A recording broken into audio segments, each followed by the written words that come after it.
In this demonstration, I will demonstrate how to deploy an Active Directory Domain Services instance from the Azure portal. I start by selecting Create a Resource. In the text box, I type domain, and that gives me the option of selecting AD Domain Services. I select that option. From the AD Domain Services page, I select Create. This brings up the Create Azure AD Domain Services page. The first thing I do is I select a resource group to store all of the information related to Azure AD Domain Services. I select Tailwind RG. As I have associated the domain name tailwindtraders.net with this particular Azure subscription, that is a suggested domain name for the Active Directory Domain Services domain, so I will keep that. The region will be East US. Here I will set the SKU to standard rather than the default of enterprise. The forest type is set to user rather than as a resource forest. I then select Next. The next step is on the networking page, and this allows me to configure a virtual network.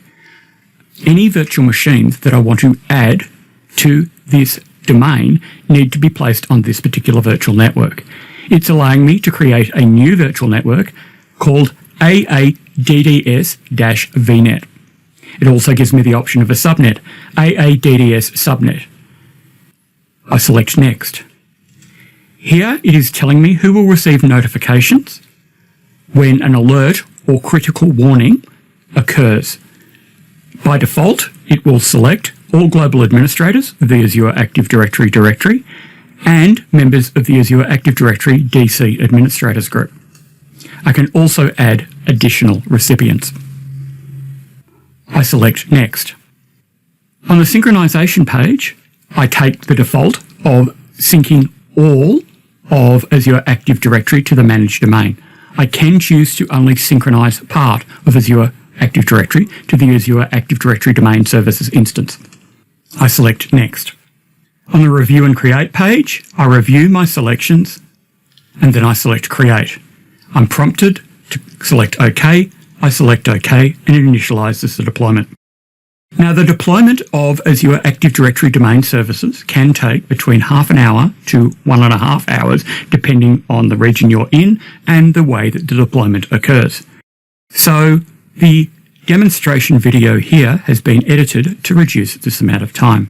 We see that the deployment is complete, and then I can select Azure Active Directory, or I can go into All Resources, and I can select from my All Resources node the tailwindtraders.net Azure AD Domain Services instance. When I select that, I'm still told that the managed domain is being provisioned and that this will take a while. I come back about 45 minutes later and I see that tailwindtraders.net is in a state of running. Now that Azure Active Directory Domain Services is in a state of running, I need to configure several things. The first is to configure the virtual network DNS servers. So on this page, I am shown that the IP addresses of the DNS servers need to be updated to 10.0.0.4 and 10.0.0.5. I can do this by selecting the Configure option. I select Configure. It will then go and update that virtual network automatically. Once that virtual network is updated, the next thing that I need to do is I need to configure individual users so that they can actually log in to virtual machines using Active Directory Domain Services. And the trick to doing that is to force a password reset. And when you do that, it will update the way that the password is stored so that it can actually be used by Azure AD Domain Services. So we have instructions for cloud-only user accounts and instructions for synchronized user accounts.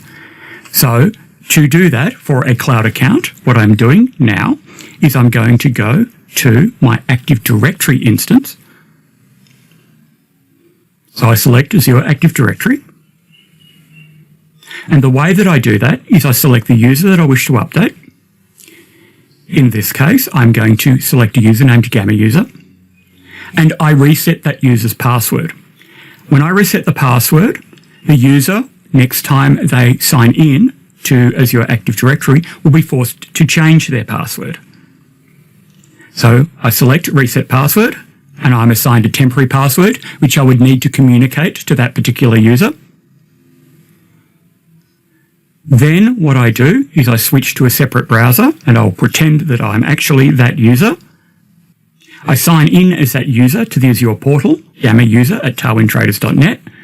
I select Next, I enter that temporary password, I select Sign In, and then I need to assign the new password. And when I will do that, that user is now fully enabled for Azure AD Domain Services and can sign in using that to any virtual machine that is present on that virtual network that is domain joined.